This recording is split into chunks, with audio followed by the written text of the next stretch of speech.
Hello students, welcome to Unacademy. My name is Pankaj Sharma. आज हम लोग पढ़ने वाले हैं एक बहुत important topic, India and Nepal relationships. अभी जो लेटेस्ट भारत और नेपाल के रिलेशनशिप है वो थोड़े से स्ट्रेन नजर आते हैं। उसके क्या कारण है?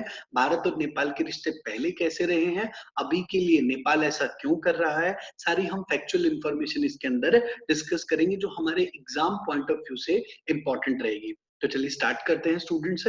इंडिया एंड नेपाल रिलेशनशिप अभी के लिए जो डिस्प्यूट हुआ है वो ये है कि नेपाल ने अपना नया मैप रिलीज किया और उसके अंदर भारत की तीन जगह, एक लिप्यू लेक, एक काला पानी और एक लिम्पिया धूरा, इन तीनों हिस्सों को अपने मैप में दिखा दिया। भारत की उत्तराखंड के पिथौरागढ़ डिस्ट्रिक्ट के अंदर ये तीनों जगह आपकी एग्जिस्ट करती हैं। ठीक है, अभी हम आगे बढ़ते हैं। थोड़ा सा आगे बढ़ने से पहले हम नेपाल के बारे में थोड़ा सा जान लेते हैं।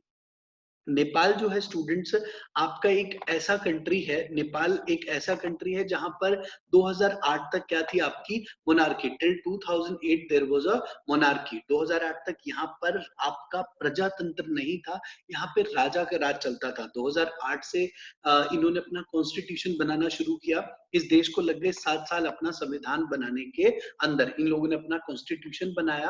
अपने कॉन्स्टिट्यूशन के बाद इन्होंने पूरे नेपाल को डिवाइड किया 7 प्रोविंसेस और 77 डिस्ट्रिक्ट के अंदर, यानी कि 7 एक प्रकार से इनके राज्य हो गए और 77 इनकी क्या हो गई, डिस्ट्रिक्ट। इस समय पर इनके जो प्रधानमंत्री हैं उनका नाम है खड़गा प्रसाद ओली, यानी कि आपके केपी शर्मा ओली। और ये जो प्राइम मिनिस्टर बने हैं ये एक अलायंस की सरकार में है, मतलब कि कोलिशन गवर्नमेंट है, एक गठबंधन की सरकार है। दो कम्युनिस्ट पार्टियों ने मिलकर इनको प्रधानमंत्री बना रखा है। विद्या देवी भंडारी इनकी प्रेसिडेंट है। In fact Vidya Devi Bhandari is the first female president of Nepal. इनसे पहले भी रह चुके हैं। उसके बाद है आपका almost 25 lakh Nepali people work in India.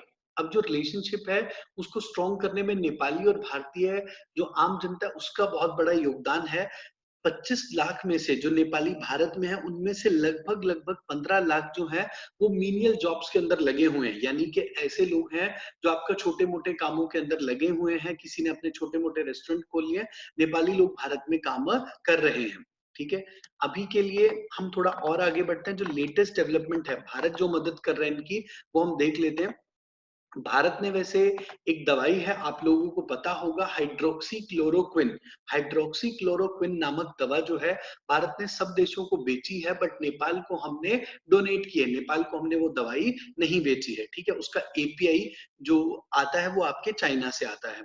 Arun 3 नाम का एक प्रोजेक्ट है जो 900 मेगावाट का प्रोजेक्ट है और इसके लिए 100 बिलियन नेपालीज रुपीस की रिक्वायरमेंट है, जो इंडियन बैंक्स फाइनेंस कर रहे हैं। स्पेशली आपका जो यूनियन बैंक है उसने एक अपना सिंडिकेट बनाया है। सिंडिकेट मतलब 4-5 बैंकों को एक साथ लेकर जब आप लोन देते हो उसको बोलते हैं सिंडिकेटेड लोन अमाउंट। तो भारत जो है वो अरुण 3 प्रोजेक्ट के लिए क्या दे रहा है, इनको लोन दे रहा है। ठीक है, नेपाल जो है वो भारत के 5 राज्यों से जुड़ा हुआ है। ठीक है, एक क्वेश्चन आपसे ये है कि उस कंट्री का नाम बताइए जो भारत की सबसे अधिक स्टेट्स को टच करती है। आप कमेंट बॉक्स में उसका आंसर दे सकते हैं। The new map of Nepal, जो नया मैप बना है इसमें भारत का 335 किलोमीटर का लैंड एरिया इंक्लूडेड है। और इन्होंने बताया कि जो लिम्पिया धूरा का पार्ट है वो भी हमारा है, काला पानी भी हमारा है और लिप्यू लेक भी हमारा है। ठीक है, India and Nepal have 1690 kilometre boundary. अच्छा, यहाँ पर एक सवाल और मैं आपसे पूछता हूँ। आप मुझे बताइए कमेंट सेक्शन के अंदर उस देश का नाम जिसके साथ भारत सबसे अधिक बाउंड्री शेयर करता है, और किस देश के साथ सबसे कम बाउंड्री हम शेयर करते हैं। प्रैक्टिकली बताना है। अफगानिस्तान का आंसर आप मत लिखिएगा अभी। ठीक है, ओके। अब डिस्प्यूट हम देखते हैं इसके अंदर। सबसे पहला है लिप्यू लेक का डिस्प्यूट। लिप्यू लेक के डिस्प्यूट के अंदर मैं आपको बता देता हूं, इसको समझने के लिए हमें 1 मिनट के लिए देखना होगा कि कैलाश मानसरोवर क्या चीज है। ठीक है, कैलाश मानसरोवर भी ऑल नो कि भारतीय लोग यहाँ पर यात्रा करने के लिए जाते हैं। इसके अभी के लिए जो एग्जिस्टिंग रूट्स थे वो दो थे। ठीक है, एक तो रास्ता है हमारे पास क्या, कि काठमांडू तक हम जाएं, दिल्ली से हम काठमांडू जाएं और काठमांडू से हम लोग क्या करें, अपना रास्ता पकड़ लें किसके लिए, आपके कैलाश मानसरोवर के लिए। हम मानसरोवर जा सकते थे वाया काठमांडू। एक रास्ता तो ये है, और दूसरा रास्ता ये है कि सिक्किम में नाथुला पास से होते हुए भूटान को लगभग टच करते हुए आप पैदल चलते हुए कहां तक पहुंचो, आपके मानसरोवर तक। तो सॉरी, दो रास्ते हैं आपके। एक आप सीधा काठमांडू जाइए और एक आप या फिर नाथुला पास जो कि सिक्किम के अंदर है। सिक्किम एक ऐसी स्टेट है जो भारत में 1975 में ऐड हुई थी विद सर्टेन कंडीशंस, ठीक है। अब यहाँ पर हम देख रहे हैं कि ठीक है, इतना हिस्सा हो गया कि अपने को हम लोगों को दिक्कत आती है, जो श्रद्धालु हैं उनको दिक्कत आती है। तो भारत सरकार ने क्या किया, 2008 में एक चीज प्रपोज की कि पिथौरागढ़ से लेकर ना आप सीधा ऊपर की तरफ चलिए और एक जगह है जिसका नाम क्या है, लिप्यू लेक। अब लिप्यू लेक को मैं यहाँ पर बनाता हूँ, ठीक है। This is known as Lipulekh. इसका मैं कलर भी चेंज कर देता हूँ आप लोगों की सहूलियत के लिए। यहाँ पर ये जगह है आपकी क्या, जिसका नाम क्या है आपका, लिप्यू लेक। लिप्यू लेक हमको नजर आ रहा है। It is a tri junction between India, Nepal and this China, ठीक है। इंडिया, नेपाल एंड चाइना के बीच में आपका ट्राई जंक्शन बन गया। अब अगर मैं देखूं कि ये रोड इंडिया ने बनाया, इंडिया के पिथौरागढ़ से लेकर कहां तक, आपके लिप्यू लेक तक। ये आपका लिप्यू लेक है, इधर आपका क्या हो गया, पिथौरागढ़। इस रूट को बनाने की बात स्टूडेंट भारत ने शुरू की थी कब, आपके 2008 में।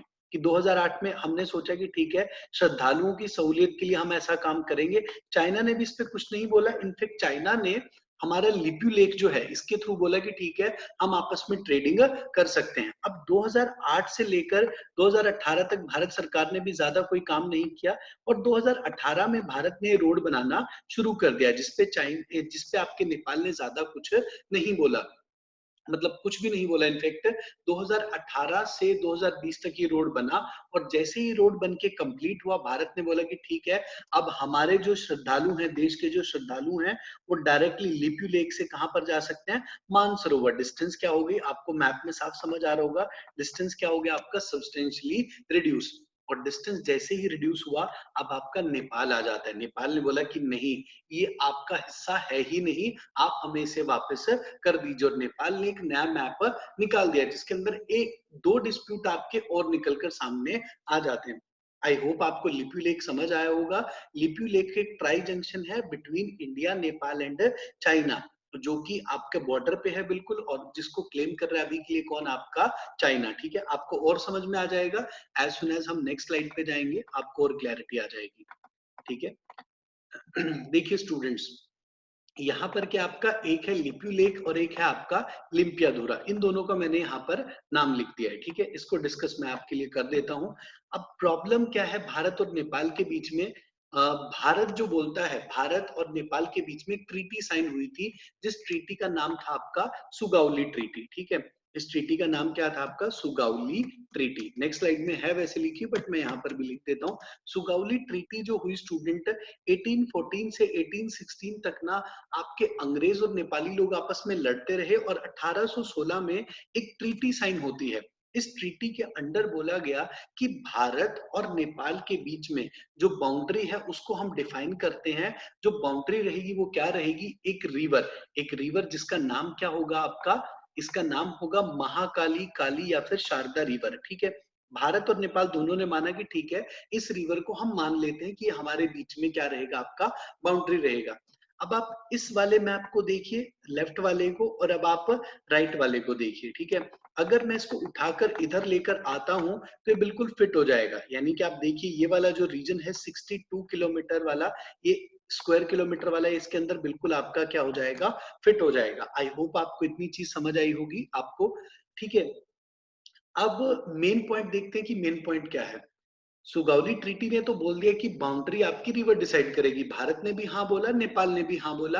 अब प्रॉब्लम ये है कि भारत बोलता है कि जो रिवर है, रिवर एक्चुअल में ऐसे ही बनती है, रिवर बनती है अलग अलग झरनों से मिलकर। इस रिवर का कोई ऐसे ओरिजिन नहीं है, जैसे आपकी गंगा जी का भी ऐसा सच कोई ओरिजिन नहीं है। गंगा जी भी 3 नदियों का संगम है। सिमिलरली ये क्या है, छोटे छोटे झरनों से मिलकर एक नदी बनती है, ठीक है। और नदी बन जाती है कहाँ पर आके, गुंजी गांव के बाद। इनफैक्ट इस गुंजी गांव को भी कौन मांग रहा है, आपका नेपाल। नेपाल बोलते हैं कि गुंजी गांव आप हमें दे दीजिए। ये बोल रहे हैं कि नेपाल गुंजी गांव के बाद आपकी रिवर बन जाएगी और फिर ये आपका रीजन है, ठीक है। फिर आपका नेपाल का रीजन बन जाता है। नेपाल बोलता है कि नहीं, जहां से नदी का पहला झरना निकला है वहीं से हम नदी को कंसिडर करेंगे, वही क्या होगी, हमारी असली नदी, ठीक है।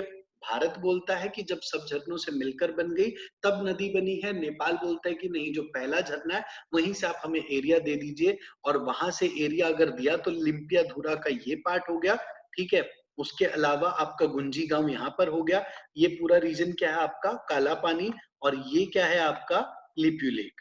यहाँ पर क्या आपका लिप्यू लेक, तो लिप्यू लेक, काला पानी और लिम्पिया धुरा तीनों को क्लेम कर रहा है अंडर सुगौली ट्रीटी। कौन क्लेम कर रहा है इनको? आपका नेपाल, ठीक है। ओके, अब आगे बढ़ते हैं इसके अंदर। काला पानी का डिस्प्यूट देखते हैं। इस मैप से आपको और ज्यादा क्लैरिटी मिल जाएगी। ये यहाँ पर क्या आपका लिम्पिया धुरा, ठीक है। ये क्या है आपका लिप्यू लेक, और ये क्या है आपकी महाकाली रिवर। ये पूरी आपकी क्या है महाकाली रिवर। ये यहाँ से आपके ये झरनों से मिलकर रिवर बन के तैयार हो गई यहाँ पर। और इस एरिया को क्लेम, जो मैंने एक ट्रायंगल शेप में हो गया आपका ये, इस ट्रायंगल को कौन क्लेम कर रहा है? आपका आपका नेपाल। आई होप इतना क्लियर है। भारत मानता है कि ये हमारा उत्तराखंड का पार्ट है, बट आपका नेपाल बोलता है क्या कि हमारे नेपाल का दारचूला जो डिस्ट्रिक्ट है उसका पार्ट है, ठीक है। हम बोलते हैं पिथौरागढ़ डिस्ट्रिक्ट ऑफ उत्तराखंड, ये लोग बोलते हैं Darchula district of Uttarakhand, sorry of Nepal, ठीक है। Okay, Sugauli treaty was ratified by Nepal and East India Company in 1816। अच्छा, नेपालियों ने 1857 के विद्रोह में अंग्रेजों का साथ दिया था। ये एक इंपॉर्टेंट फैक्ट है जो मैं आपको हमेशा बोलता हूँ कि आपको थोड़ा सा एक स्टेप आगे चलना है बाकी लोगों से फाइनल सिलेक्शन के लिए। तो ब्रिटन्स यानी कि जो ब्रिटिशर्स होते हैं उनको हम ब्रिटेन बोलते हैं, गिफ्टेड दी कपिल वस्तु एंड जनकपुर। कपिल वस्तु सबको पता है किस चीज के लिए फेमस है, नहीं भी पता है तो आप सर्च करके मुझे कमेंट बॉक्स में आंसर दीजिए। जनकपुर जो है जहां पर सीता माता का जन्म हुआ था, राजा जनक की जो जगह थी वो भी आपकी क्या की गई, आपकी यहाँ पर इनको गिफ्ट में दे दी गई। जो ब्रिटिशर्स थे, ब्रिटन्स थे, उन्होंने इनको 1857 में भारत के विरुद्ध इन अंग्रेजों का साथ देने के लिए गिफ्ट में दे दिया गया। इंडिया ने क्लेम किया काला पानी को पिथौरागढ़ का हिस्सा, और नेपाल ने क्लेम क्या किया, किसका हिस्सा? आपके दारचूला डिस्ट्रिक्ट का, ठीक है। The river is formed by various fountains, ये मैं आपको क्लियर कर चुका हूँ, ठीक है। अच्छा, अब सवाल आता है कि नेपाल ऐसा क्यों कर रहा है। पहली बात तो भारत की एक कम्युनिटी है स्टूडेंट्स जिसका नाम क्या है, मधेसीज। मधेसी नेपाली लोग हैं आपके डार्क कम्प्लेक्शन के। इनका कम्प्लेक्शन थोड़ा सा, रंग जो है वो थोड़ा सा काला होता है एज कम्पेयर टू नेपाली लोगों के, ठीक है। अगर मैं भारत का एक रफ मैप आपको यहाँ पर बना दूं, और यहाँ पर है आपका नेपाल, ठीक है। ये यहाँ पर मैंने नेपाल बना दिया। नेपाल जो है इसका, इसको मैं कलर चेंज कर देता हूँ। नेपाल की बाउंड्री पे ना यहाँ पर एक इंडियन कम्युनिटी रहती है। इस इंडियन कम्युनिटी का नाम आपको अच्छे से याद रखना है, एग्जाम में पूछा जा सकता है। इनका नाम क्या होता है? आपका मधेसीज। इनका नाम क्या होता है? आपके मधेसीज। इन लोगों ने बोला कि जो भी सीट्स, जो भी इलेक्शन के लिए सीटें नेपाल में बने, उसमें हमें भी प्रोपोर्शनेट यानी कि अनुक्रमानुपाती, यानी कि जितनी संख्या हमारी है उतनी ही सीटें हमें भी एलोकेट की जाए। बट नेपाल ने इनकी स्टार्टिंग में बात नहीं मानी, तो भारत से जो भी सामान आपका नेपाल जाता था इन लोगों ने क्या कर दिया, बंद। और उस टाइम पर नेपाल ने थोड़ा हाथ थाम लिया, किसका? आपके चाइना का। और नेपालियों ने भारतीय गवर्नमेंट को ब्लेम किया कि आप लोगों ने सामान हमारे यहाँ पर नहीं भेजा। फिर इसका बदला इन लोगों ने लिया।